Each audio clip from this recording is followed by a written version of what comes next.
Hey everyone, I hope you're well. This is the story about what if Naruto was Tobirama's grandson and had ice release. Before we start, please subscribe to the channel and like the video as well. So without any further ado, let's start the what if. Team Samui was one of the last two teams left from Kyumo in the Chunin exams.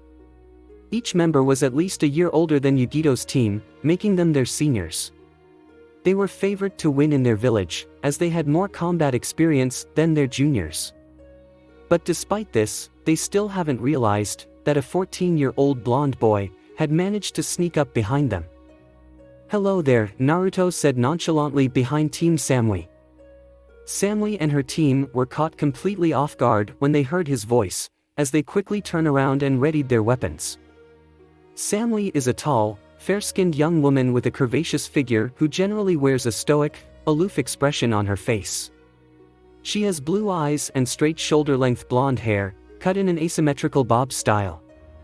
She wears a very low-cut outfit, with mesh armor underneath, a short skirt and red handguards and high boots. She also carries a tanto strapped horizontally to her lower back. When she saw Naruto standing before her and her team, unarmed and uncaring, with a confident smirk on his whiskered face, she immediately narrowed her blue eyes at the handsome blonde boy. "Wait, handsome? Well, aren't you a bold one?" Samui said, as she held her tanto firmly in her hand. "So, I've been told. Let's cut to the chase. Would you be so kind to tell me, which scroll do you have?" Naruto asked calmly. "Unlikely. It's the shinobi code, to not reveal their hand, before the enemy reveals theirs. Besides, I don't like your tone. It's not cool," Samui said with her monotone voice. "Come now, I see no reason for us to be uncivilized. But if you're too shy, allow me to break the ice." Ino rolled her eyes when she heard the cheesy ice pun. "My team has an earth scroll. If you don't have a heaven scroll, then there is no need for us to battle," Naruto reasoned. "True, but eliminating you and your team will lessen the competition. And whatever scroll you have, whether it's the one we need or not, we'll just take it for leverage," Samui countered. "You're quite perceptive, I'll give you that. But your course of action is ill-advised and possible suicidal," Naruto warned as he narrowed his eyes.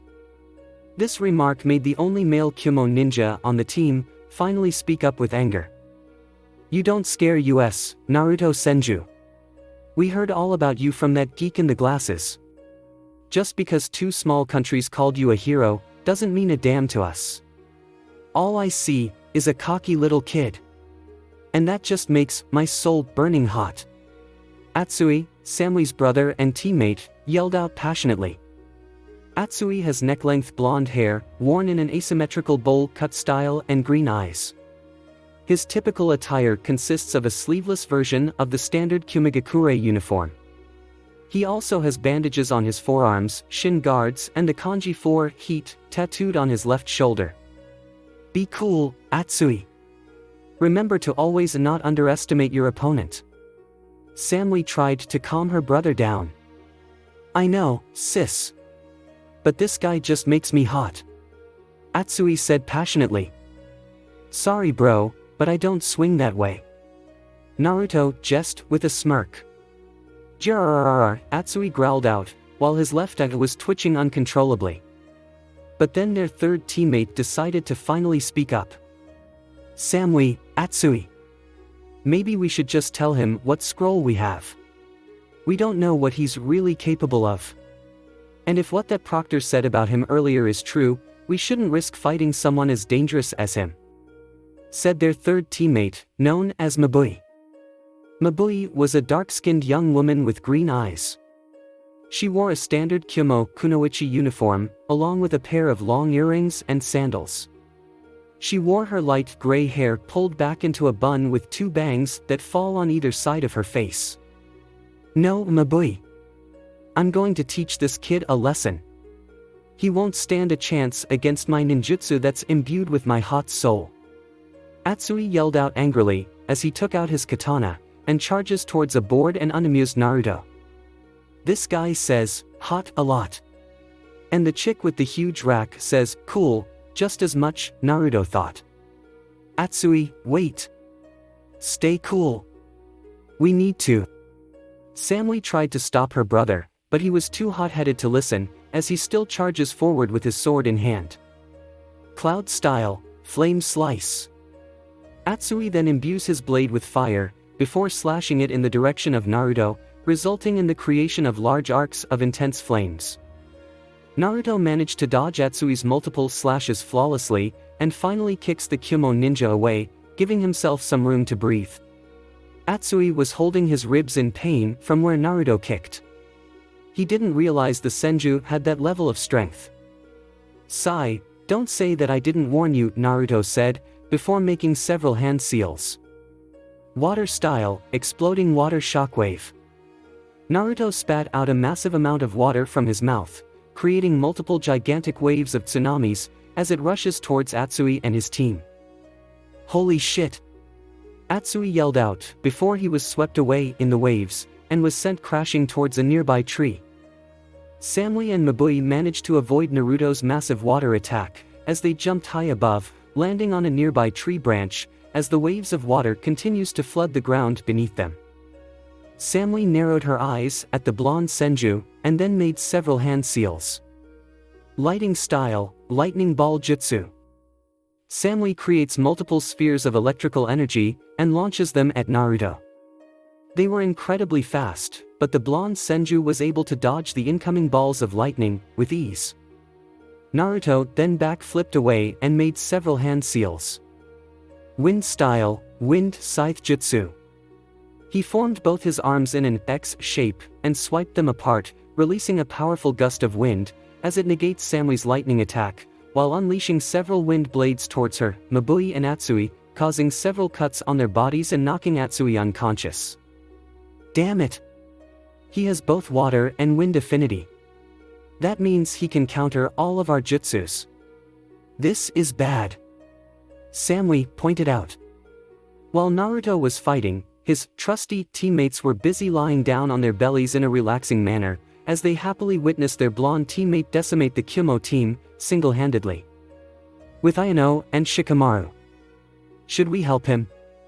Shikamaru asked Ino lazily. I would usually say, let him have his fun, but we're on the clock.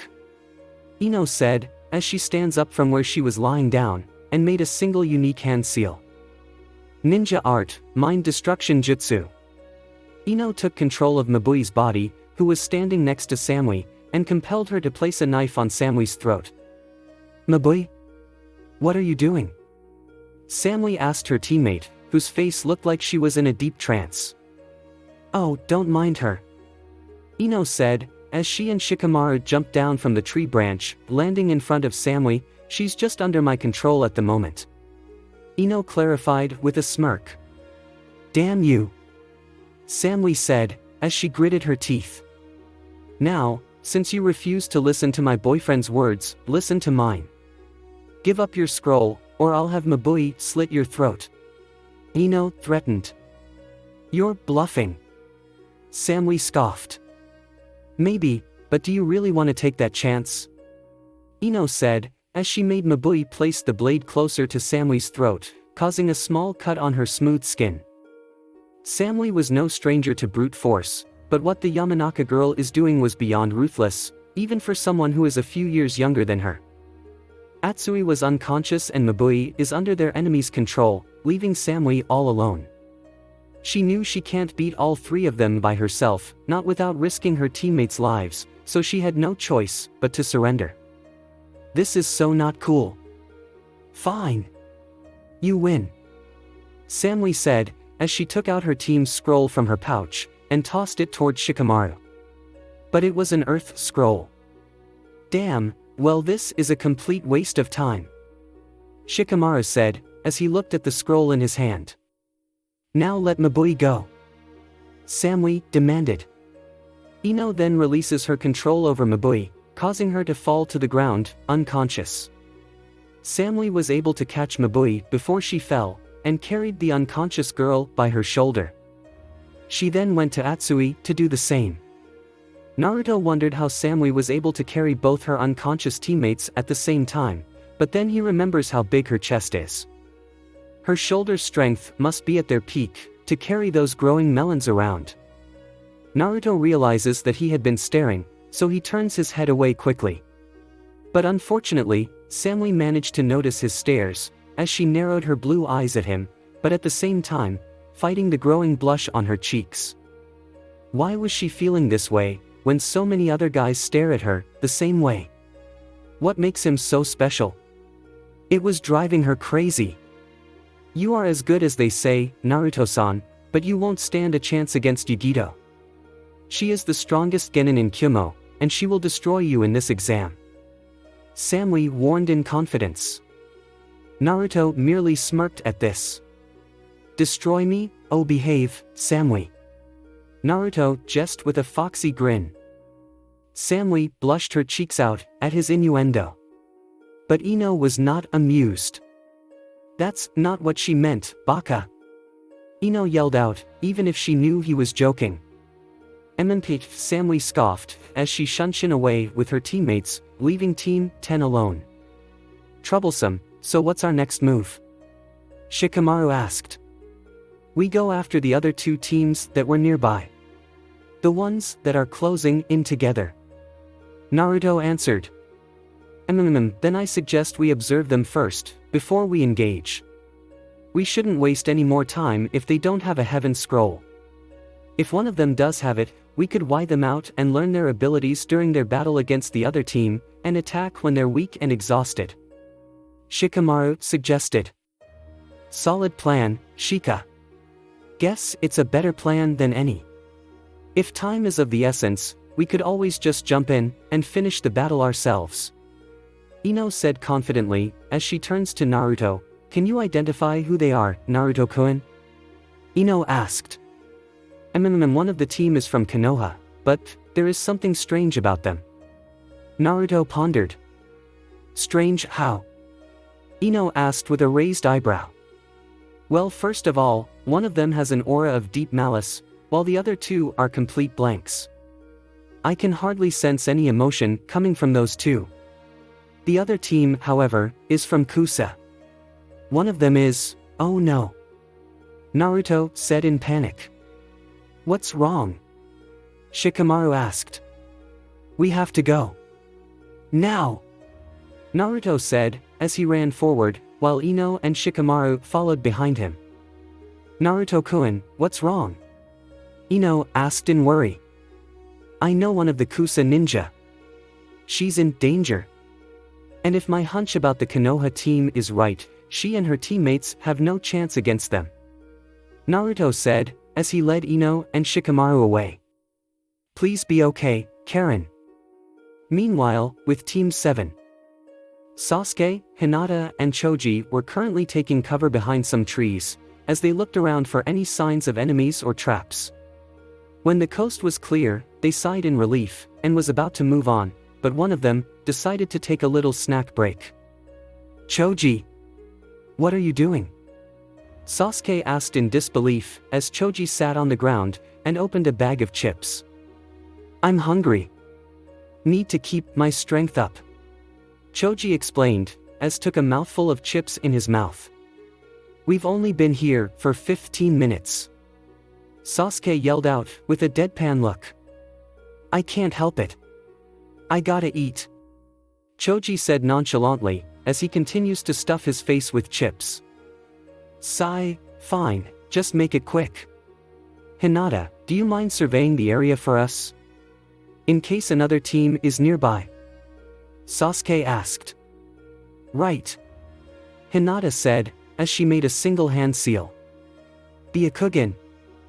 Hinata activated her clan's famed Dijutsu, as the veins around her eyes began to pop.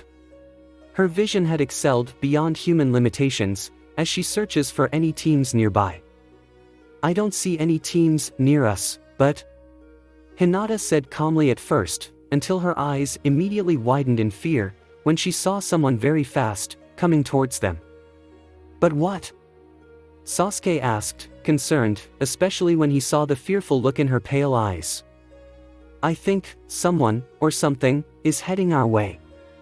Whoever they are, their chakra is almost as large as Naruto-kun's. But it's darker. Almost sinister. Hinata explained, as her voice began to crumble. And it's coming our way. We have to get out of here. Choji said, as he put his bag of chips away. Agreed. Where are they coming from, Hinata? Sasuke asked in a serious tone. East.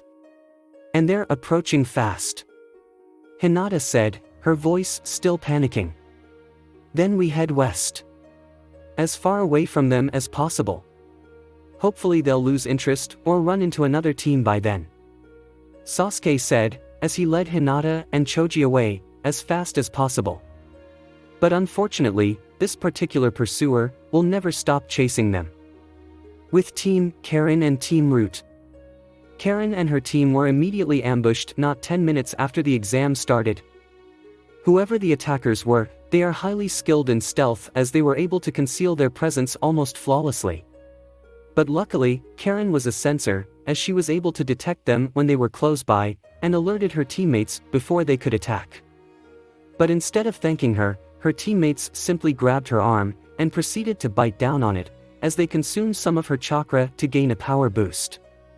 She absolutely hated them for this, especially when she didn't even give her consent first.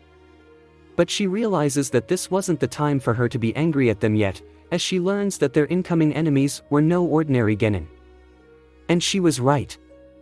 At first, they tried to trap her in some genjutsu, but thankfully Karen was able to detect it immediately.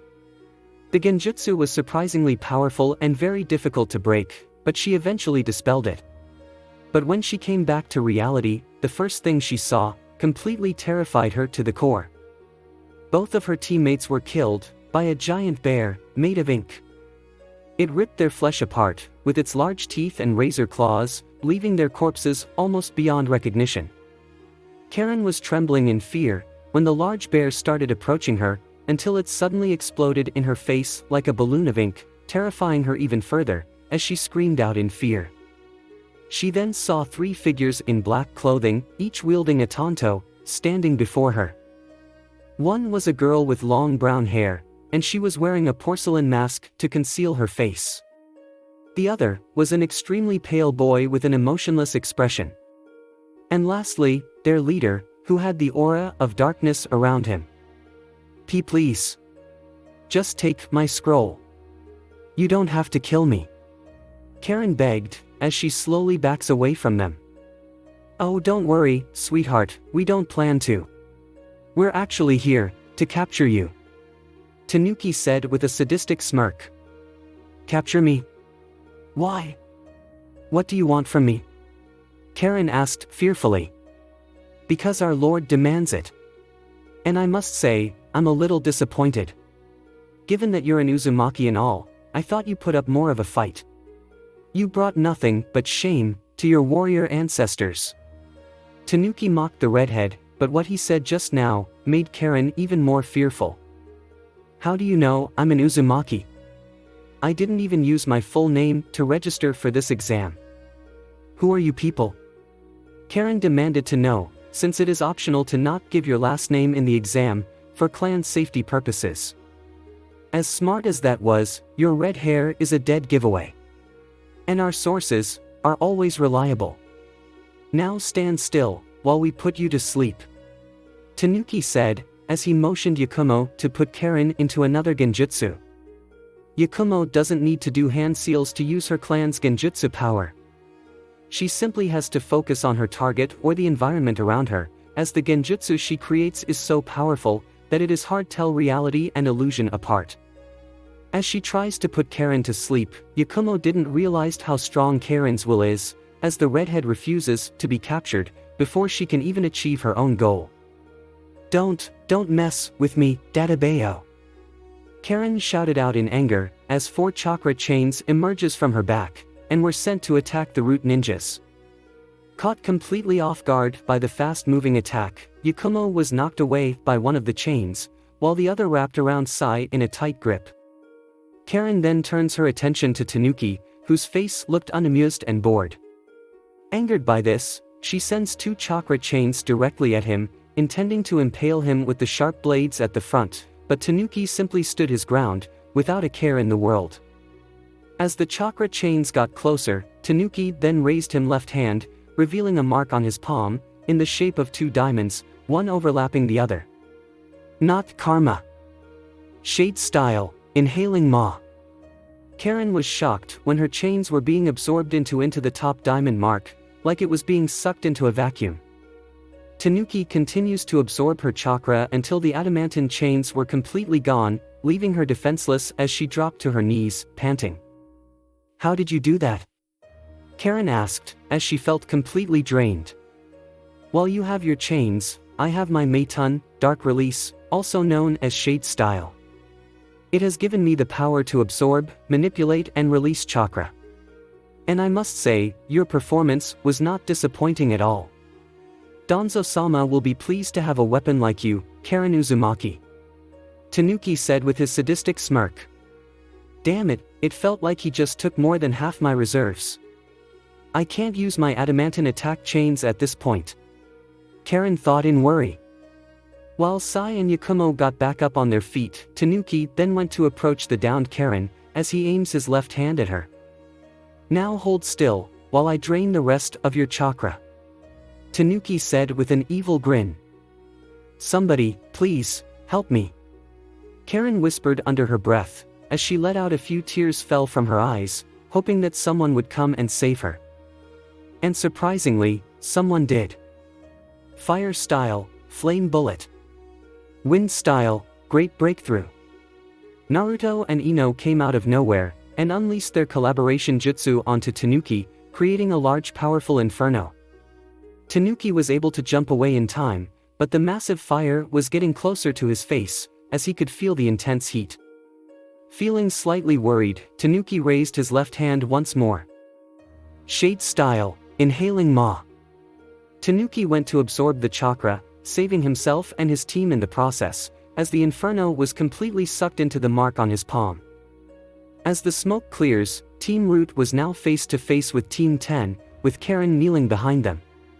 When she saw her would-be saviors, she was surprised that one of them was the same blonde boy she met in the first test. Naruto? Karen asked, hoping it wasn't a genjutsu. Naruto then turned his head to her and smiled. Hey, Karen. Fancy seeing you here. Naruto joked. Tanuki narrowed his eyes the second he saw the Ninetales Jinchuriki. He absolutely hated that Danzo has not yet tamed the powerful beast, and put it under his direct control. That is Danzo-sama's weapon, not Hiruzen's, Tanuki thought. And he vowed to make sure it will. Well. Look at what we have here. The nine-tailed demon, Fox, himself. Tanuki said with a smirk. Ino immediately glared at Tanuki, when he called her boyfriend the D word. No one calls her Whiskers that, and gets away with it. You know, it's forbidden to call him that. You just earned yourself a penalty of death, you jackass. Ino said angrily. Ha, I don't give a shit about some stupid law, created by that senile old Hokage of yours. I don't recognize his authority, and I never will. Tanuki scoffed. So you say, Root, Naruto said to Tanuki, and his eyes widened. Sai then went to approach Tanuki. It seems our mission has been comprised, Tanuki-san. Shall we withdraw? Sai asked. Fuck that. I say, we take both the Uzumaki girl and the Kyubi brat. Danzo-sama would be pleased to have Konoha's greatest weapon and the last 2 Uzumakis under his control. Tanuki said with a sadistic smirk. The last part immediately caught Karen's ear. 2 Uzumaki? Who? Karen asked, as she was desperate to know. That would be Naruto-kun. Ino answered. Karen then turns her attention to Naruto, as she looks at him with hope in her eyes. Naruto? But, I thought his last name is Senju. Karen asked, but apparently her question was answered by Tanuki. He changed his name, after he requested it from that fool of a Hokage. Ha! This boy is no Senju. There are no Senjus left in Konoha. And good riddance too. His real name is Naruto Uzumaki. The nine-tailed demon fox. Tanuki said with a devious grin. Naruto, are you really? Karen asked, but Naruto didn't answer her, as he was completely focused on Tanuki after what he just said. Disrespect my sensei again, and I'll rip you apart, Tanuki Shigaraki. Naruto threatened, as he glared furiously towards the root ninja. Tanuki wanted to retort, but when Naruto said his last name, his eyes immediately widened once more. No one, except Danzo, knows his full name, and that greatly disturbs him. How do you know who I am, demon? Tanuki demanded. Naruto merely smirked at the question. Your master is not the only one who's been spying, Tanuki Teime. Sarutobi-sensei is not as dumb as you claim to be. We have eyes everywhere, even in the shadows. Naruto said with the smirk never leaving his face. Tanuki then gritted his teeth in anger for the blonde Jinchuriki. If this goes on, Danzo and Root would be compromised. He needs to neutralize the threat immediately. It seems capturing you and the Uzumaki girl is no longer a secondary objective. You know too much, and so does your teammates. For that, they must die.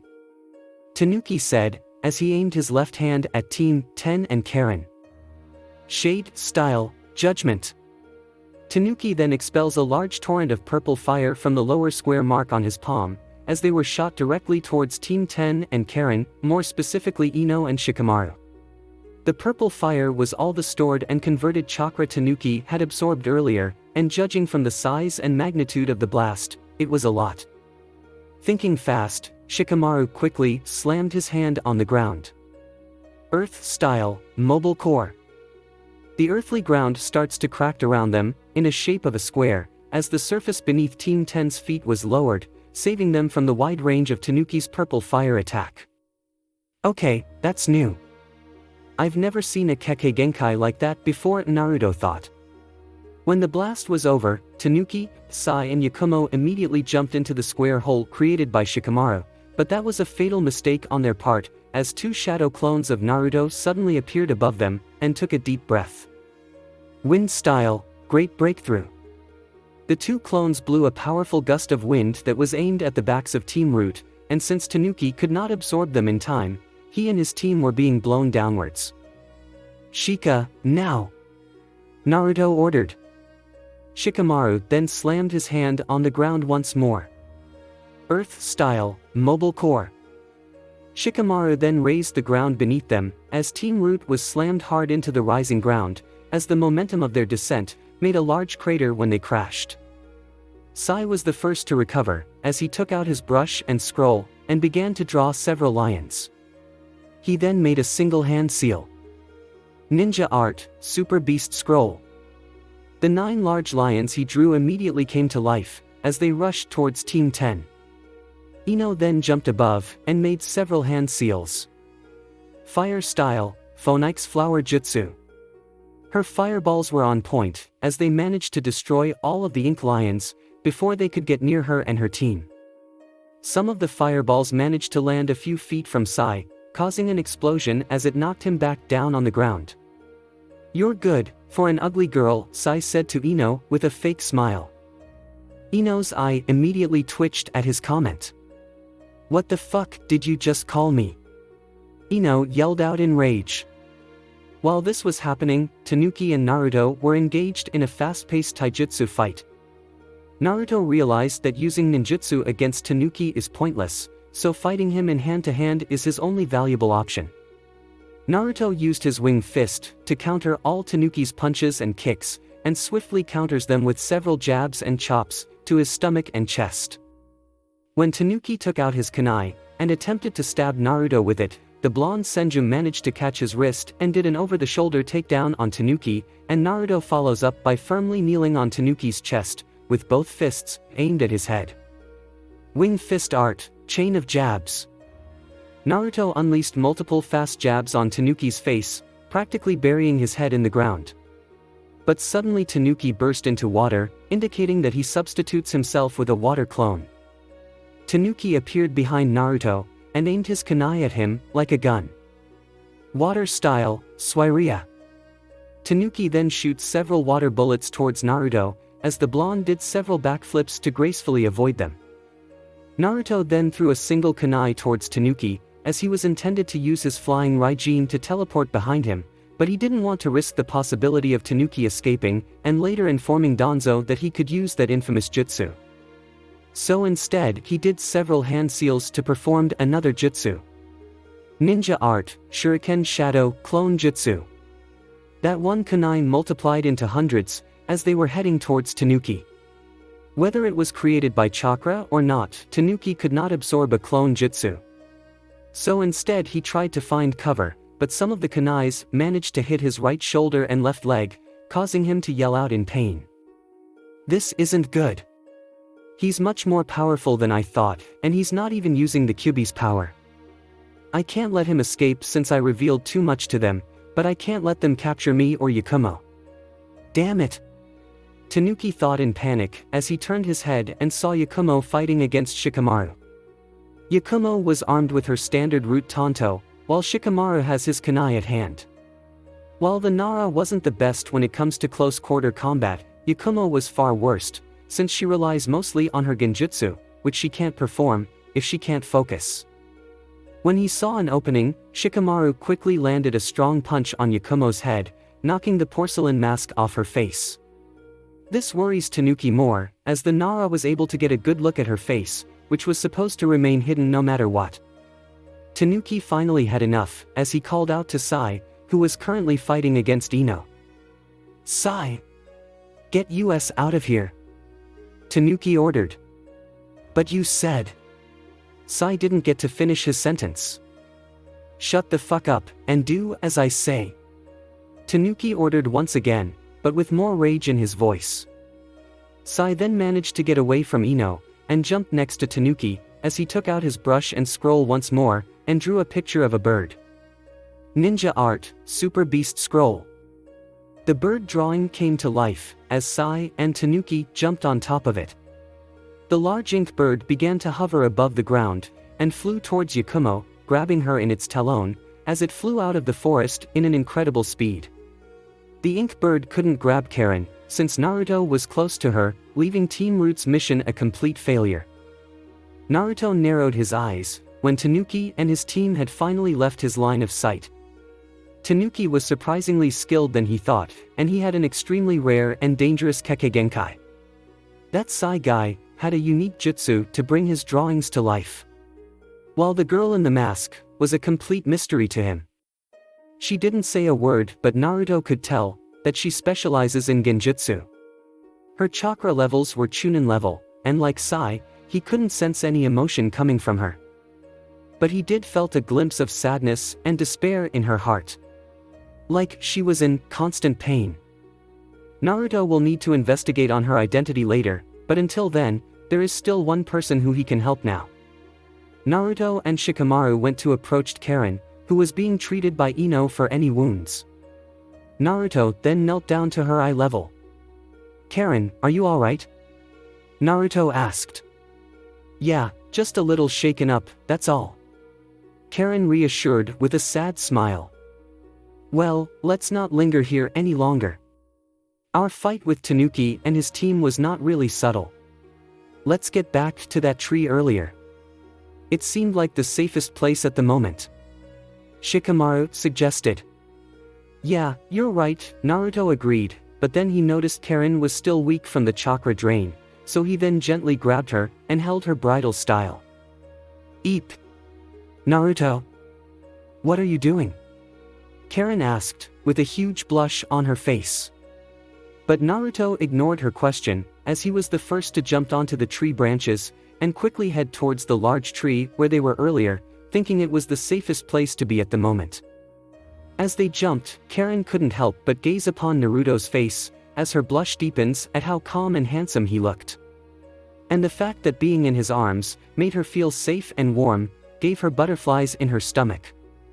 Ino could only pout at the romantic scene before her, as she and Shikamaru ran alongside Naruto. Her control over her jealousy has improved lately, but this is just ridiculous. How could anyone not be jealous at this? When they arrived at the tree, Naruto gently placed Karen on the ground. After confirming the area was secured at the moment, Shikamaru decided lay back and relax, while Naruto, Ino and Karen were eating their lunch. They were currently enjoying some homemade rice balls, made by Ino's mom. Karen, however, was having trouble eating, as she couldn't stop thinking about her dead teammates. Naruto notices this, and decided to console her. "I'm sorry about your teammates, Karen," Naruto said. Karen was quiet at first, until she finally spoke. "They may be boneheaded and unconsidered assholes, but they were still my teammates. And they didn't deserve to die the way they did, and it was all because of me. Those guys came after us, because of me," Karen said, as she started to cry out tears of guilt. "This is not your fault, Karen," Ino said reassuringly, as she patted the redhead's back to console her. "Exactly. You didn't do anything wrong. This was all Tanuki and Root," Naruto said with venom in his voice. Who are these people? What do they want from me?" Karen asked. "Tanuki is an agent of Root. It's a subdivision of our village's Anbu organization. But the thing is, they don't take orders from the Hokage.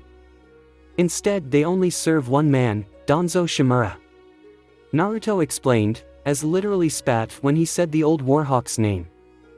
"Isn't he one of Konoha's village elders?" Karen said, as she recalled her studies on Konoha. "That's the one. But unlike Sarutobi-sensei, Danzo doesn't see shinobis as humans. Instead, he only sees them as disposable weapons. He even forcefully educates his agents with this philosophy, by wiping out any trace of human emotion in them, making them a perfect tool. Naruto said. Karen felt a cold chill crawling up her spine when she realized that could have happened to her if she was captured. "So you're saying, if they had taken me," Karen started, "you would have been brainwashed into becoming a Root agent, whose mind, body and soul will solely live to obey Danzo's every command," Naruto finished. Karen was beyond shocked. How could someone so evil live freely in Konoha and not be arrested, or better yet, executed? Why doesn't the Hokage do anything about this? What this Danzo is doing is inhumane and he has to be stopped. Karen demanded to know. Without solid evidence, Sarutobi-sensei can't prove that Root is still active, when in paper, it is disbanded. Besides, it's not like we haven't tried. Every time we capture or kill a Root agent, their bodies would just burst into flames, until only ash remains. Whatever Fuinjutsu Danzo used, he made sure to never leave a trace. That bastard also has the backing of the other two elders, and the fucking civilian council. Naruto said frustratingly, but then an interesting thought came to his mind, "But I think we finally got him this time," Naruto said, with his eyes widened. "What do you mean?" Ino asked. That dumb son of a bitch, Tanuki, just admitted out loud that he was acting under the orders of Danzo. And we all heard it. Naruto explained excitedly. "But, that's still not really solid evidence, Dadabayo. It's just your word, against his," Karen pointed out. Ino was also skeptical at first, until she finally realizes what Naruto was trying to say. "Unless I heard it," Ino said in shocked at the revelation. "Bingo, milady. Ino-chan is a Yamanaka. They are blessed with superhuman mental strength and resistance. Her memories can't be tampered or altered, making her the perfect witness. And once her father, the head of Konoha's TNI department, sees her memories of this encounter, that old Warhawk is dead in the water." Naruto explained his near-flawless plan. Shikamaru, who was listening to their conversation, he had to admit, whether it was a long shot or not, Naruto's idea could possibly work against the near-impossible scenario of taking down Root once and for all. "That could actually work, Naruto.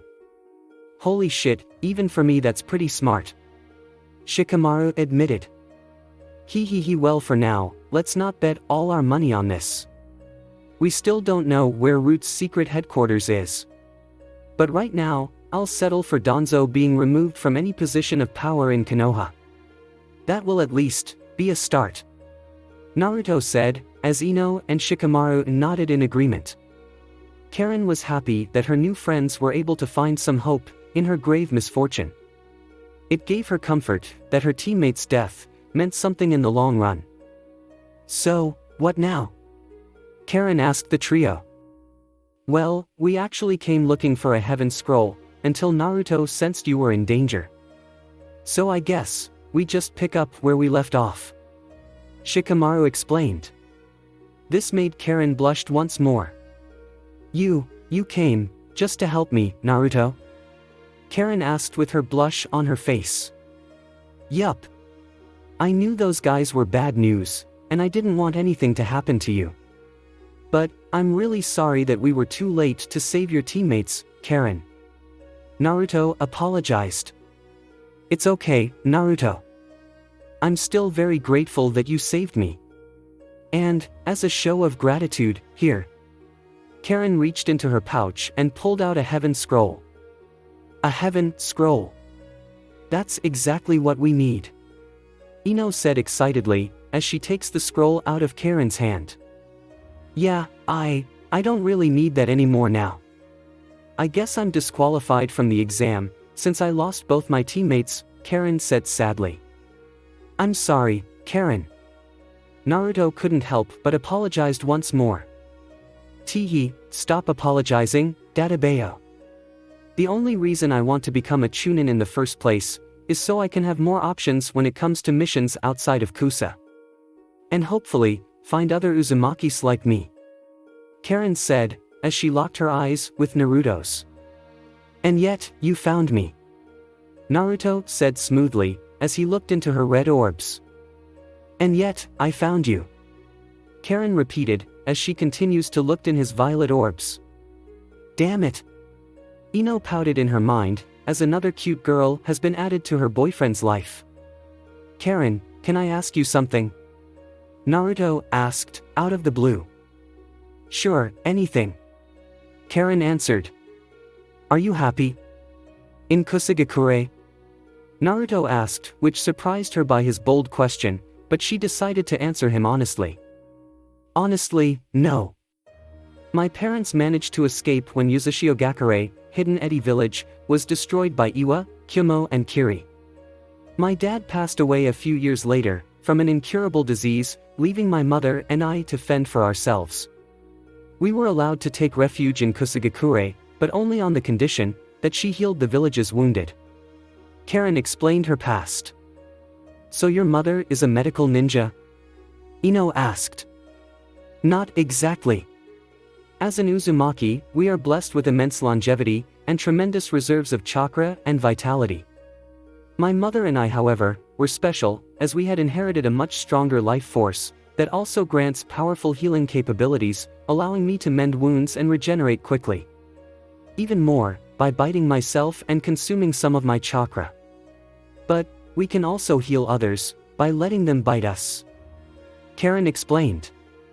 "So, they just bite her?" Shikamaru asked. "Bite us," Karen corrected, as she showed the many bite marks on her right arm. By the Sage of the Six Paths, Ino was beyond shocked when she saw them. "But, what happened to your mum?" Naruto asked. Karen immediately tensed at the question, remembering it as the worst day of her life. One day, the village suffered many casualties, following a surprise attack.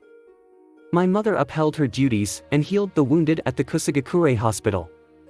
But, she died, after transferring too much chakra to the wounded. Immediately afterwards, the duty was passed down onto me," Karen said sadly. "How old were you then?" Naruto asked. "I was only 8. She just bought me my new glasses the day before. And when I saw her body, I only had a few seconds to mourn her, before they dragged me away, to heal the wounded.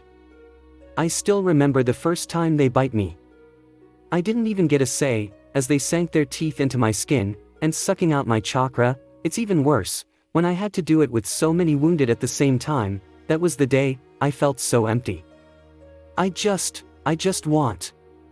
Karen couldn't finish her sentence, as she let out a few tears. Naruto then instinctively pulled her into a warm hug. I'm so sorry, Karen.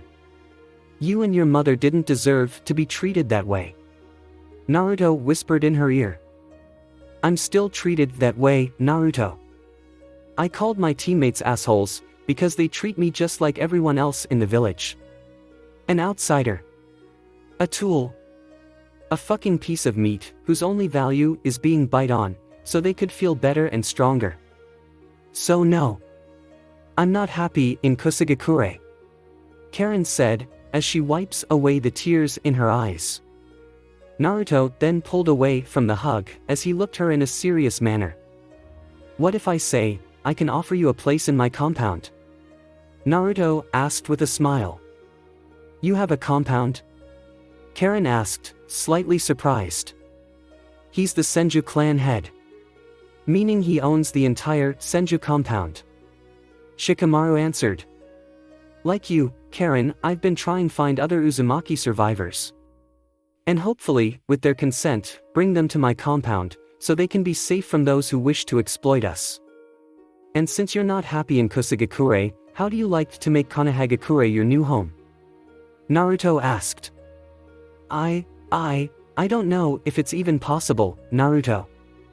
I'm still a registered genin of Kusa, and a highly valuable asset to them. If I leave, I'll be branded a missing nin. I'll be hunted my entire life. Karen said sadly. Not unless they think you died in the second test. Naruto said with a smirk. Died? Karen asked fearfully. Yup. If I recall correctly, it seems that your late teammates looked like they had been mauled by a large vicious animal, and their bodies are now barely recognizable. Naruto started. And it is possible that said animal was carnivorous and managed to consume you whole. Ino continued. And the only thing that remains of you is your headband. Proof that you had died alongside your teammates. Shikamaru finished. While Team 10 were smirking at each other for a job well done, Karen felt slightly disturbed. Do you guys fake people's deaths often? Karen asked. Naruto, Ino and Shikamaru looked at each other awkwardly, as they realized their very quick out-of-the-box idea made their character look slightly shady. Anyway, Naruto decided not to answer. The point is that this is your best way out. So, what do you say? Naruto asked with hope in his eyes, which Karen was able to notice. No one has ever done something so genuinely kind for her ever since her mother passed away.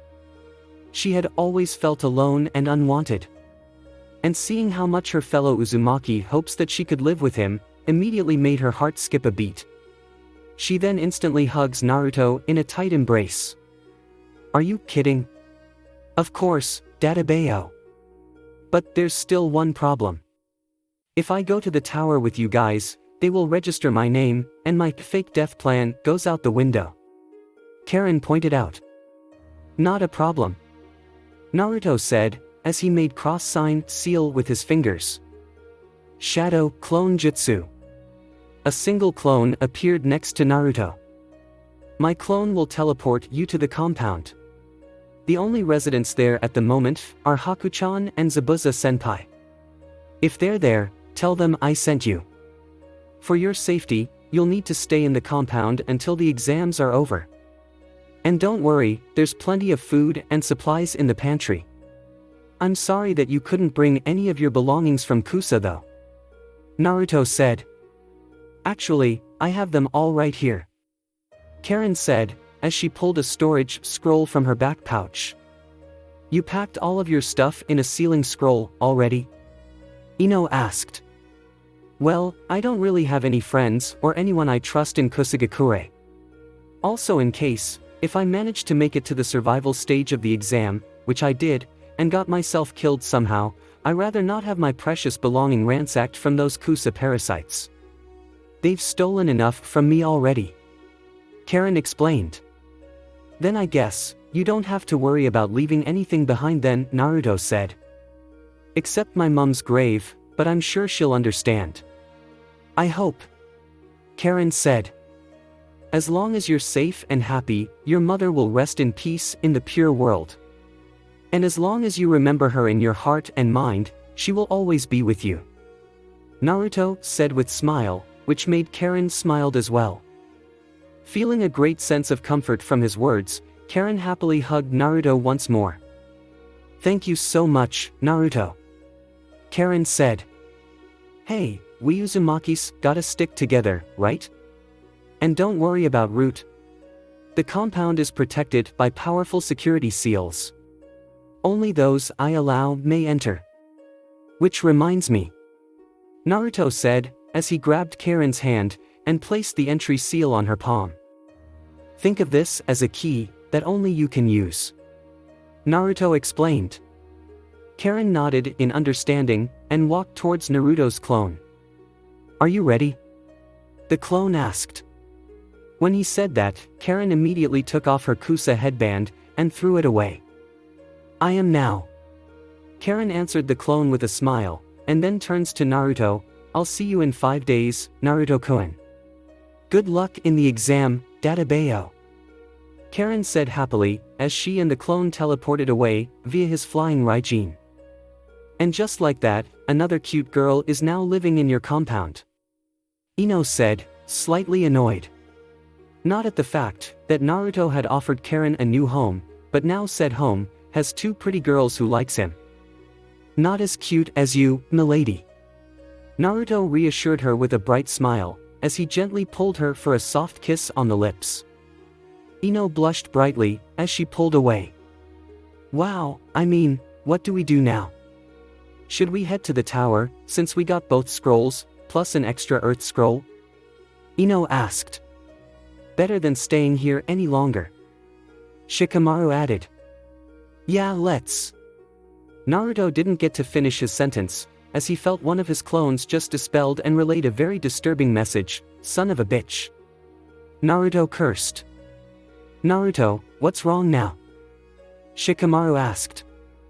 And what Naruto said next, made both Ino and Shikamaru extremely worried. Team 7 was attacked by Orochimaru. Outside the Forest of Death. As Zabuza and Ferret were guarding the perimeter near the 44th Battle Training Zone, the young female Anbu was telling her new partner the tale of an infamous story regarding a certain pervert. And that's how Ebisu Teimei got his balls crushed by Enko and Kurenai. You should have seen his face when they caught him. He was like, why? Ferret said jokingly, as she laughed at the end of her story. Zabuza couldn't believe what he just heard. If there is one thing he hates, is a pervert. He has a daughter now, for crying out loud. And he's a jonin? What kind of piss-poor system do you people run here? Zabuza asked, slightly annoyed that Konoha might be too soft on their jonin selection process than his former home. First of all, he's a special jonin, emphasis on special. Second, it's our people now, Shark Senpai. You and Haku are part of Konoha now. Ferret corrected. Yeah, don't remind me, Ferret. Also, just call me Zabuza. I'm still not used to the name, Shark. Besides, with the Kubikura Bocho on my back, my identity is hardly a secret. Zabuza said, as he realized his codename also reminds him of his backstabbing old teammate. You should ask Naruto-chan about a sealing scroll. You live in his compound now, right? I'm sure he'll be more than happy to make you one. Ferret recommended, which led Zabuza to ask his next question to his young partner. That reminds me, how do you know Naruto, by the way? Zabuza asked curiously. Almost every Anbu and Konoha shinobi knows who Naruto is. Some not, in a good way. I used to be one of his security details when he was a kid. And believe me, there were many attempts on his life, by some dumbass civilians and ninjas. Ferret explained bitterly, that even made the former demon of the hidden mist, felt disgusted by their actions. Why would they attack a child? Zabuza asked in disbelief. I'm sure Lord Hokage has briefed you that Naruto-chan is the Jinchuriki of the Nine Tails. And as you know, most people tend to let their ignorance blind them of their sense of reason. But lucky for Naruto-chan, Lord Hokage, Kakashi-senpai and Anko were always by his side. I was only his security detail for a short time, before I was reassigned. I joined the Anbu when he was already midway into the academy. But the thing is, I wasn't really the best bodyguard for him. Ferret confessed shamefully. Why is that? Zabuza asked curiously. My father died in front of me, during the Ninetales attack, 14 years ago. I mean, don't get me wrong, I don't blame Naruto-chan, one bit. But it was really hard at first. And a few years ago, I lost my mother, and my entire clan. I can't really tell you anything more, because it's considered an S-rank secret, but my entire world fell apart that day, and I'm still not over it. And it greatly affected my ability to fulfill my duties. Afterwards, I was reassigned to protect someone else. Ferret explained her past to her partner. Is it Sasuke Uchiha? Zabuza guessed. Yeah, him. I still remember the first time I met him. He was just a cute little baby. When I tried to hold him, he instantly cried in my arms. It was both sad and funny, but I didn't take it personally. He just wanted to be held by Itak. Ferret paused midway, as she slightly choked under breath, when she recalled the infamous Kinslayer. Sasuke-chan really loved his big brother. I knew when that night happened, he will never be the same again. I couldn't be there for him at first, because I was in a medical-induced coma at the time. But luckily, he had friends who cared deeply for him, like Hinata and Naruto-chan. And sometimes I think, it is because of Naruto-chan that Sasuke-chan is not spoiled rotten by the fucking village elders and civilian council. And boy, they really tried. Ferret said with a soft laugh. I guess the brat just has a natural gift, to get people to like him. Zabuza said with a smirk, behind his shark-faced porcelain mask. Teehee, I supposed.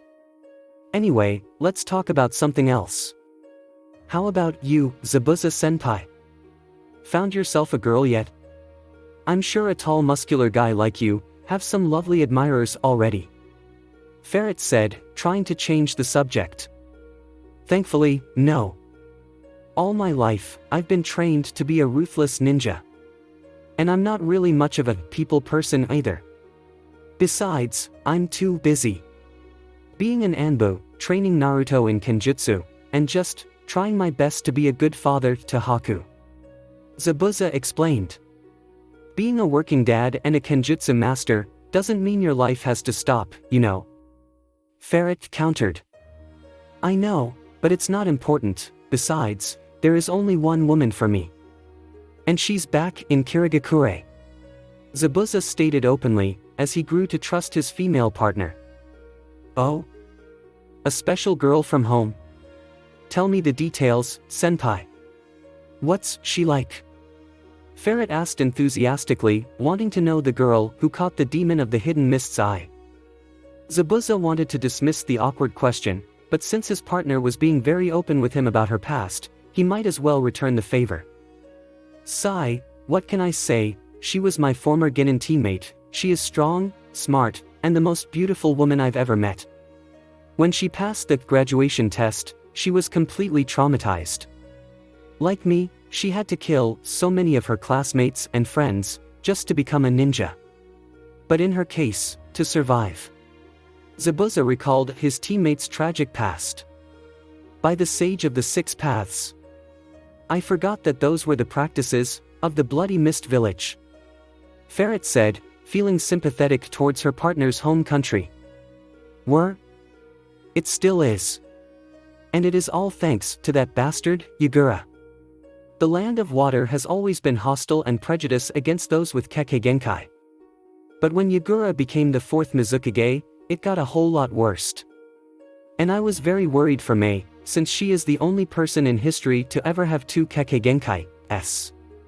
Which made her an even bigger target. Zabuza said, but he accidentally slipped out his teammate's name, which did not go unheard by the young female Anbu. So her name is Mei, huh? Cute. What happened to her? Ferret asked. As we speak, she is currently leading a civil war against Yagura. But even with her army of bloodline holders, they won't last long against an entire country of bloodline killers and a perfect Jinchuriki. She needs money, allies, and resources, if she's ever gonna win the war for Kiri's freedom. Years ago, I volunteered to venture to the outside world to gain all of them. But as you can see, I've failed miserably. And that's how I ended up here. Zabuza explained bitterly. She is probably worried sick about you, senpai. Does Mei even know that you're here, in Konoha? Ferret asked. I hope so. I've sent a messenger hawk to her, a week after Haku and I finally settled in. But so far, there's still no response. I just hope she's still alive. Zabuza said worriedly. Don't worry, Zabuza-senpai, I'm sure she's okay. After all, strong, smart and beautiful women are hard to kill. I should know. Ferret said with a confident smirk. Whatever, Ferret. Zabuza said, as he rolled his eyes. Zabuza then sensed that someone was approaching them. Heads up, someone's coming. Zabuza told Ferret as they both stood attention. And just like that, a panting Konoha Chunin appeared before them. Shark, Ferret. Enko has requested several squads of Anbu to head inside the forest immediately. The Chunin informed. What? Why? Ferret asked. We found 3 corpses at the praying shrine. We managed to identify them as Chunin exam candidates from Kusa. But the strange part was, their faces were gone. The Chunin informed with a disgusted look. Okay, that's just fucked up. Zabuza commented. Agreed. Enko has already sent a messenger to Lord Hokage. She believed that the Chunin exam has been infiltrated by someone extremely dangerous. She took the liberty of entering the forest of death to pursue them. The Chunin informed, but Ferret's eyes were widened with worry when she heard the last part. You let her go alone. Ferret yelled angrily, and it made the Chunin sweat heavily. It was her orders, ma'am. The Chunin said, hesitantly. Find Kakashi-senpai and inform him of this. Now! Ferret ordered. Yes, ma'am. The Chunin said, as he shunshin away. Let's go. If Enko is willing to go inside the forest, the infiltrator might be more dangerous than we thought. We need to find and help her. Ferret said to her giant sword-wielding partner. Right. Zabuza said, as he and Ferret made their way towards the forest. Earlier, with Naruto, clone number 7. While Team 10 was busy fighting against Team Samui and Team Root, one of Naruto's clones, Clone 7, was running through the woods in his camouflage form. He along with the other clones, were assigned to locate any enemy teams nearby and intercepted them, if they can. As he was jumping from tree branch to tree branch, he stopped midway, when he felt a giant animal nearby. Usually, he would just ignore it, but he felt something wrong. Like, something was inside it. Something familiar. He ran towards its direction, and was surprised when he saw a sleeping giant snake. Clone 7 still wondered why does a mere giant snake felt so familiar to him, so he increases the range of his sensory perception, and his eyes widened, when he felt one of his friend's chakra signature was inside the snake's belly. Choji! Clone 7 yelled out, as he charges towards the giant snake, in an incredible display of speed. He then summoned his Reiji Ken from his wrist seal, and stabbed the energy blade into the top of the snake's skull. The giant snake was immediately awakened, when it felt the painful sting on the top of its head, as it violently thrashed its long slithering body, and let out a loud and terrifying screech of pain and anger. Clone 7 was holding on to the sword handle for dear life, as the snake continues to rampage throughout the forest, breaking several trees and branches. When Clone 7 saw the giant snake was approaching a sharp broken tree branch, he smirked confidently when he figured, that it was his best chance of killing the oversized reptile, once and for all. When the snake was near the broken branch, Clone 7 immediately jumped forward from the snake's head, disregarding his sword, and unleashed his chakra chains from his wrist, wrapping them around the snake's neck. Clone 7 then gracefully landed on his feet, on another tree branch, with the broken sharp branch standing between him and the giant snake. Channeling more chakra into his arms and legs, Clone 7 used his newfound super strength to pull the snake's head directly onto the sharp tree branch. The snake tried to pull back in a tug-of-war, fearing for its life, but with one final pull from the blonde, the snake's head was impaled into the tree branch, making it screech out in pain even louder, before it finally died. Clone 7 recalled his chakra chains into his wrist, as he approached the now dead snake's head, and pulled his Reijinoken out from its skull.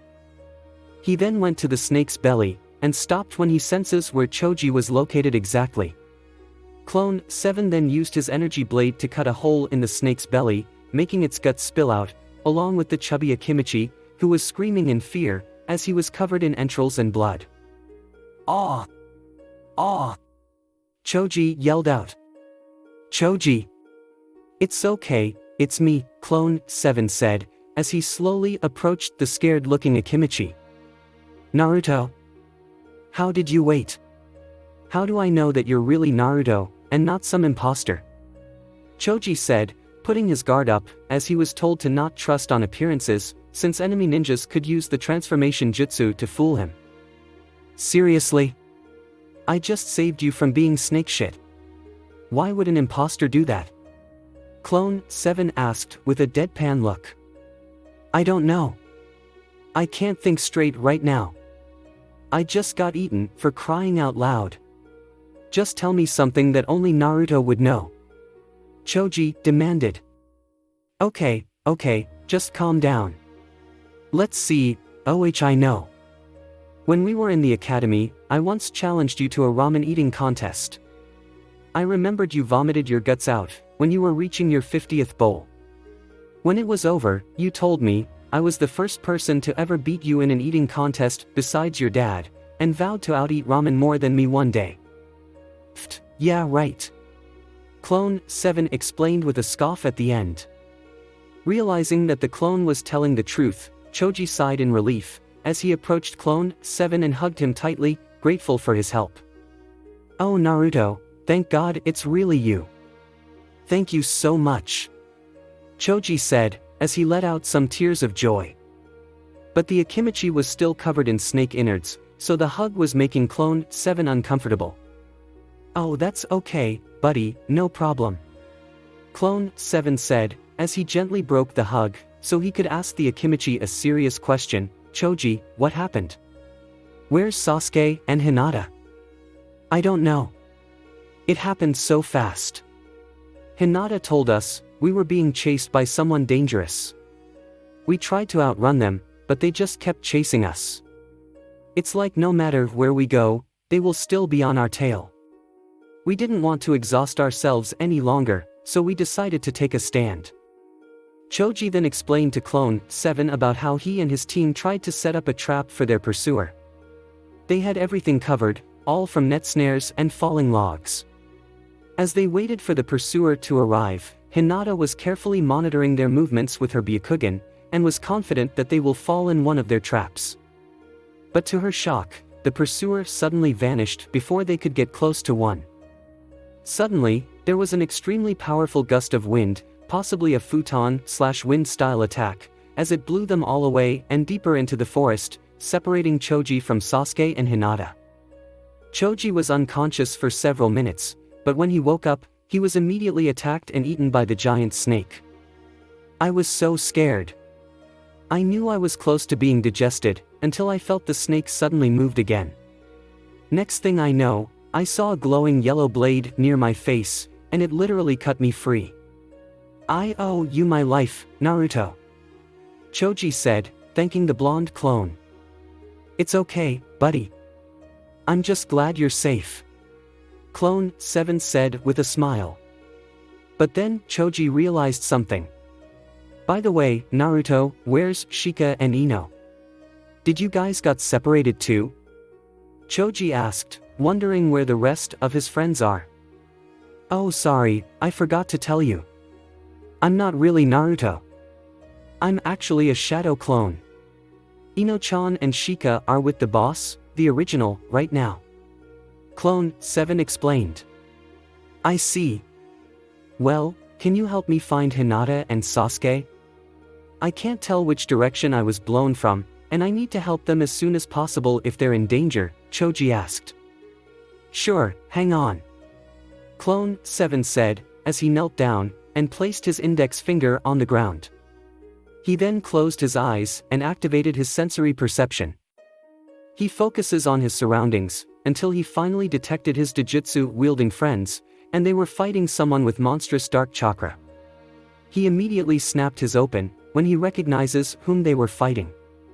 It was that Kusa Kunoichi, Shiror. But the way Choji told him about how their pursuer kept chasing them, it almost sounded like a cunning predator stalking its prey. Clone 7 then realized that Shiror intentionally targeted them from the beginning. But the question is why? Is it because she knew that they are rookies? Or is it something else? Not willing to wait around and find out, Clone 7 stood back up and looked at his chubby friend with a serious gaze. "I found them. But we need to hurry. This ninja that has been stalking you is no ordinary kunoichi," Clone 7 informed his chubby friend, as he took out a kunai and threw on the ground.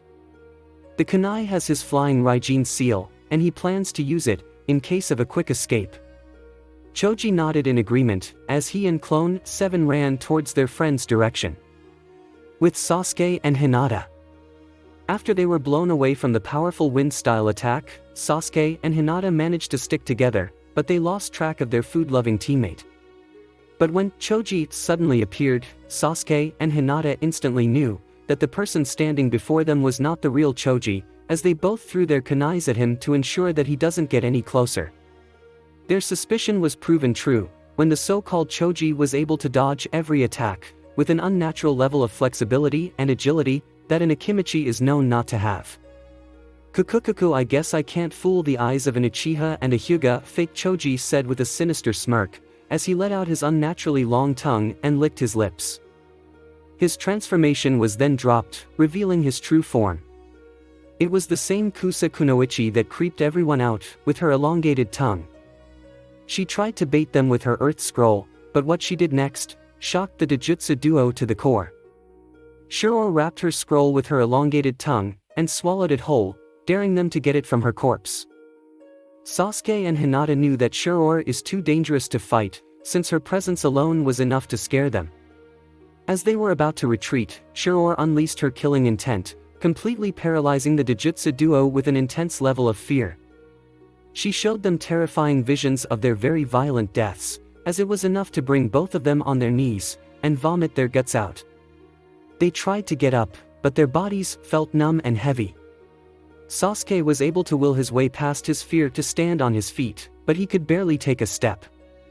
Shiror felt disappointed that her praise failed to entertain her, so she took out two kunais and threw them both directly at the duo's heads. Fearing for Hinata's life, Sasuke took out his kunai and stabbed deeply into his thigh.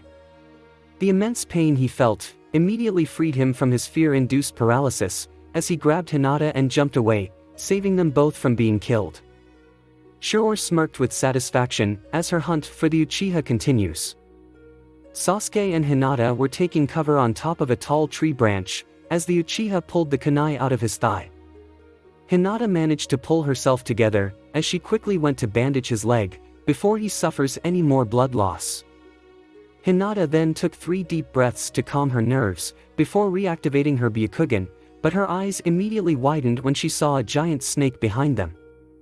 "Sasuke Kyuin! Behind us!" Hinata yelled out. Sasuke turned his head and saw the snake charging towards them. They both managed to jump away, but the snake continues to go after the Uchiha, as it let out a loud and terrifying screech.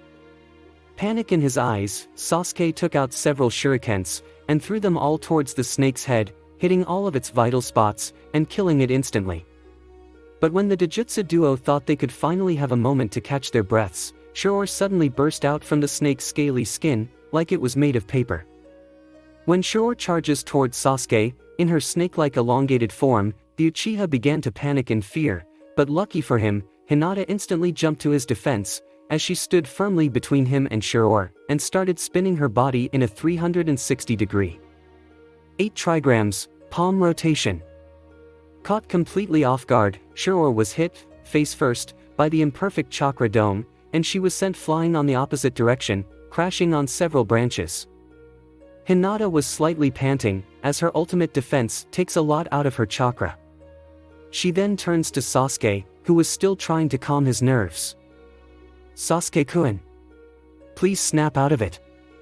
I know she is very terrifying, but we can't give in to our fears. Escaping is no longer possible, so we need to face her here and now. Hinata boldly said, as she got into her gentle fist stance. But Sasuke was still petrified, as Shiro's killing intent affected him more than the Hyuga girl, and the haunting images still lingers in his mind. But what scared him even more, is that he didn't only saw his death, but Hinata's as well. We don't stand a chance, Hinata. We can't beat her. We need to run before it's too late. Sasuke yelled shamefully, as he rather damned his pride than lose Hinata. Hinata was heartbroken when she heard the fear and worry in Sasuke's voice, as she knew that her crush was losing his will to fight. Sasuke had always took pride in his abilities, but to hear him admit out loud that he can't beat an opponent without even trying, was painful to witness, especially to her. So Hinata did the only thing she could.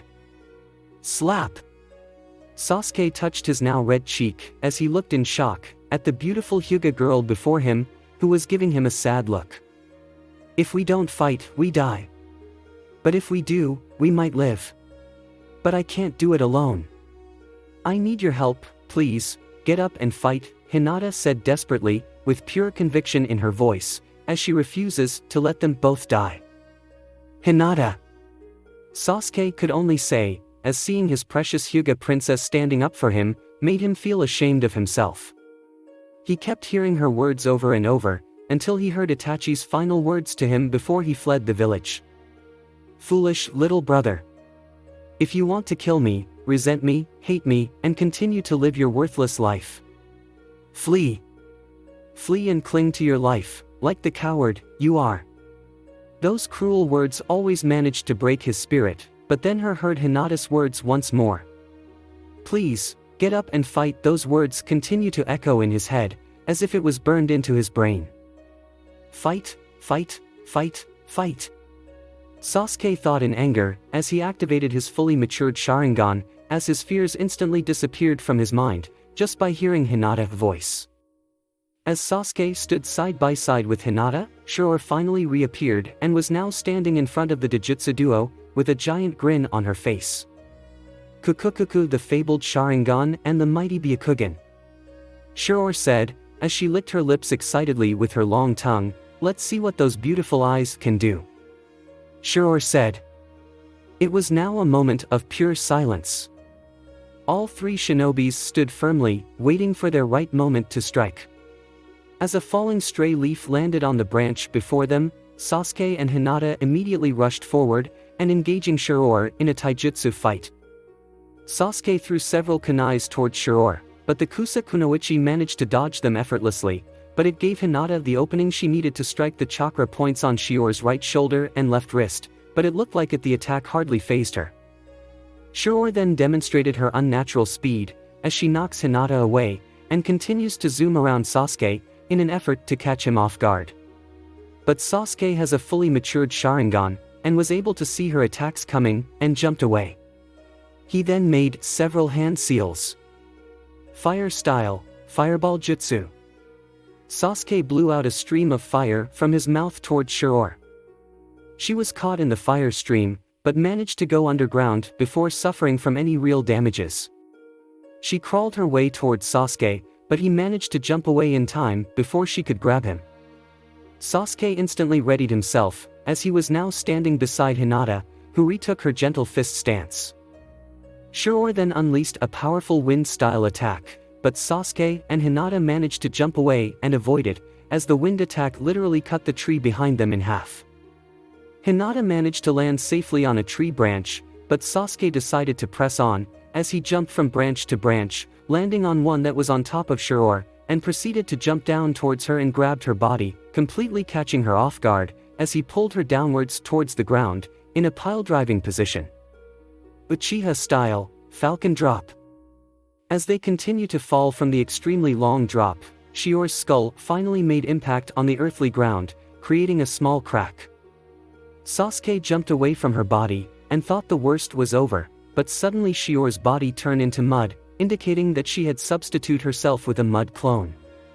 The real Shiror, who was on top of one of the branches above Sasuke, threw several kunais towards the Uchiha, but luckily he was able to evade them and find cover.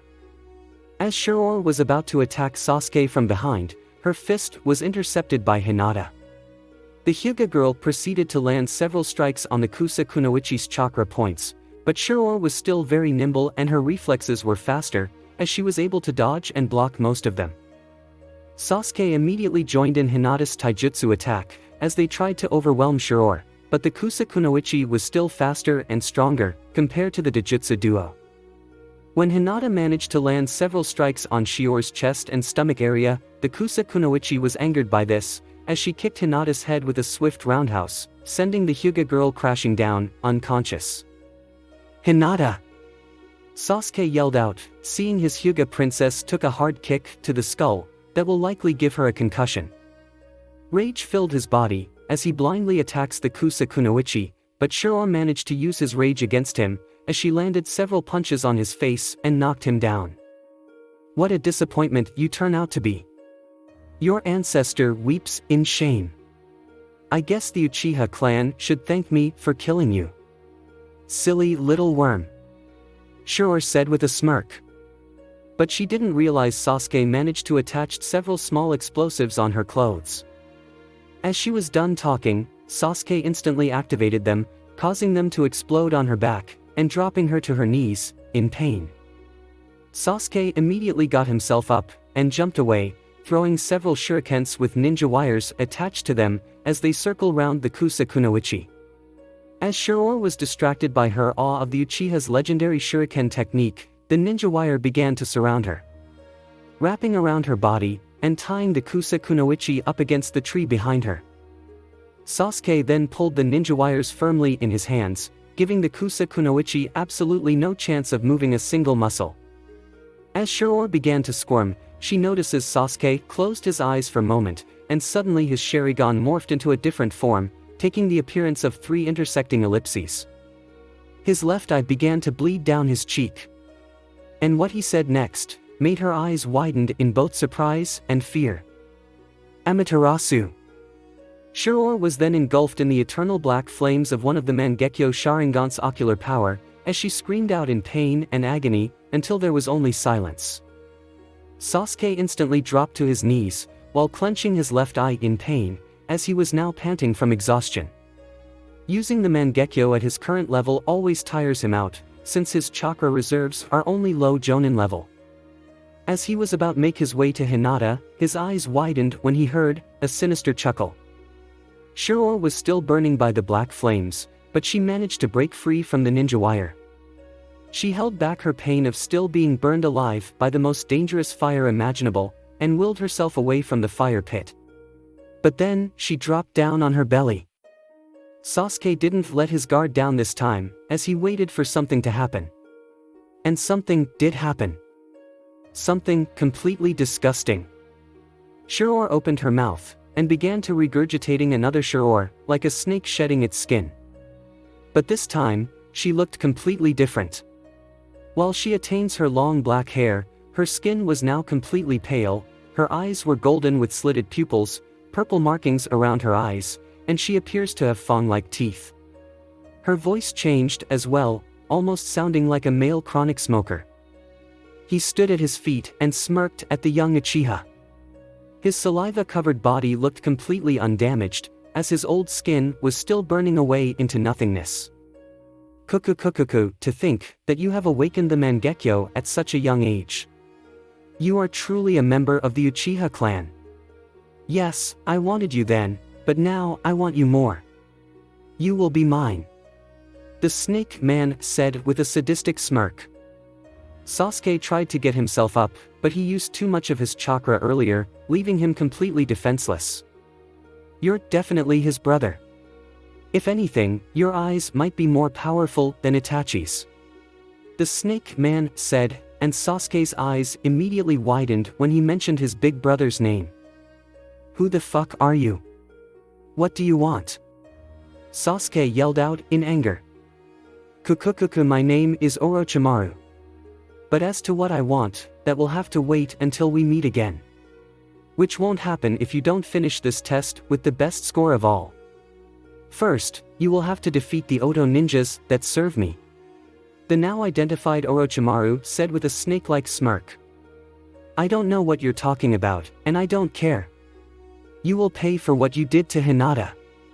You better kill me, because I swear to God that I'm gonna kill you. Sasuke threatened.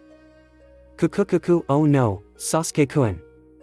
You are far too valuable to kill. Especially with the Mangekyo. But don't worry, we will meet again. I promise you. Orochimaru said, as he made a single unique hand seal, and his neck began to elongate it and move like a snake, as it slithers toward Sasuke's direction. Sasuke tried to move, but his body wouldn't allow him. When Orochimaru's head was nearing the Uchiha's neck, with his mouth open, showing his sharp fangs, he suddenly noticed the water particles in front of the Uchiha were pulling themselves together, and his eyes widened at what comes next. Water style, water wall. A massive wall of water suddenly appeared out of thin air, standing firmly between Sasuke and Orochimaru's head. The snake Sanin's elongated head crashed directly into the completely dense wall of water, sending it back to its body. Orochimaru was gritting his teeth in anger when he was denied of his prize, and the person who was responsible happens to be Konoha's strongest genin, as he and Choji landed in front of Sasuke in a defensive manner. I knew I saw a snake in the grass. Clone 7 said with a smirk, causing the snake Sanin to narrow his eyes at the blonde duplicate. Naruto Senju Orochimaru called out to his new foe. Thanks for watching. I hope you enjoyed. If you enjoyed this what if and want to see next part of it, comment down below and let me know. Also share this video with your friends. See you in the next video. Peace.